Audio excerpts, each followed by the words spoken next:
Two very important elements. And that means that if you are in person, it can be more that you walk in and out, you have informals, the corridors, the coffee machine, you can see each other face to face. And in an online setting, yeah, maybe you can ask for through WhatsApp that you can talk to somebody face to face, but it's not the same. So to run online negotiating, and especially in the formal negotiating, you need to be absolutely very strict in organization and process management. Everything must be running on the minute. Everything must be organized step by step in a manual. And my second remark I picked out of here is basically it takes much more time.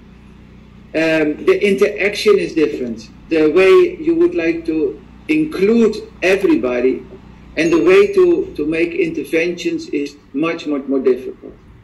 Mohammed, could I ask you, please, if you look to this, to go point by point, you can see it yourself on the screen.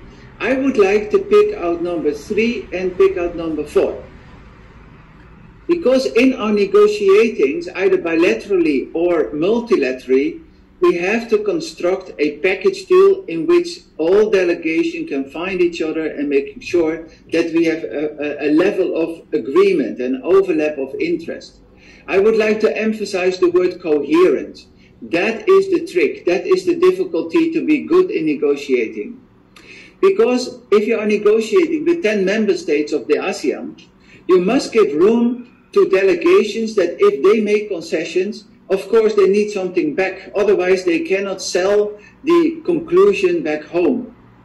So it is a responsibility either as a chair or as a member of the ASEAN, for example, with the 9 other countries, that you make sure that there is space for every delegation to pick something out of a package deal. A package deal is never 100% perfect for each delegation, but each country needs to fly back home with a result.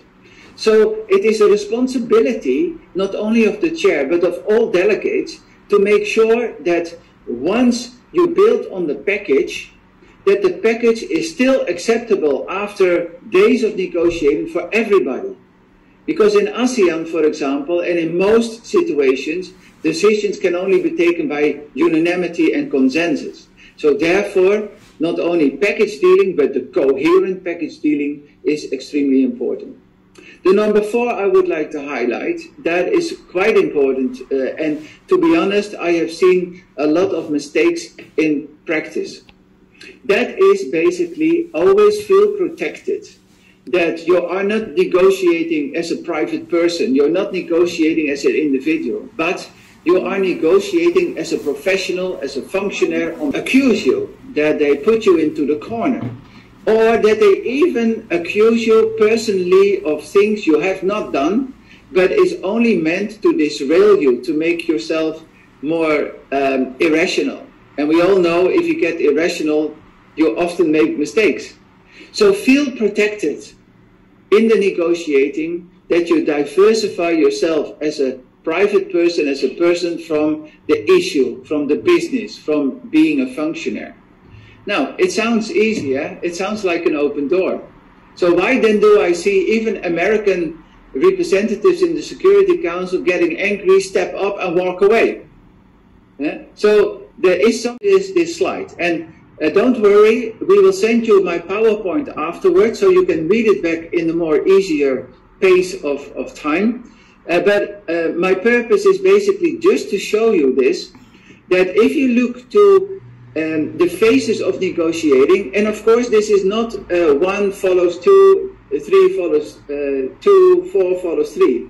Of course at a certain moment it's getting mixed, but I only wanted to show you this, that what I see often is that in phase number 3, exploration, that often that is either too limited or forgotten.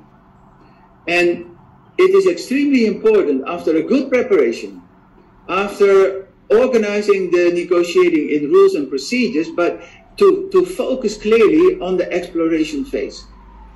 And that means that you park your cards. That means that you try to find out what would be a potential package deal. Do I understand the other parties well? Can I build on a coalition? Can I already see the start of a package deal? And then you start the bargaining phase, and then you get the deal making, the final decision making. Don't forget throughout this whole process to check and double check your constituency. So this is number one.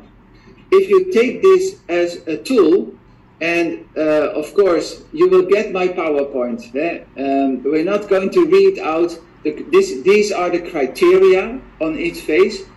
And here you see potential causes of failure. So these are criteria to take into account that if you jumped from a preparation phase to organizing the rules and procedures to go to the exploration phase.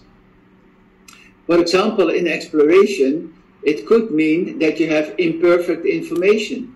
It could mean that there are misunderstandings. And you can tick off all the criteria if you would like to end up in not only a deal making, but also in an implementation of your deal. Okay, this methodology, the 7 phases of negotiating, you will get when we will send you my PowerPoint. Now, here we have the PIN methodology. I think this is a very powerful tool because often delegations are only focusing on the position.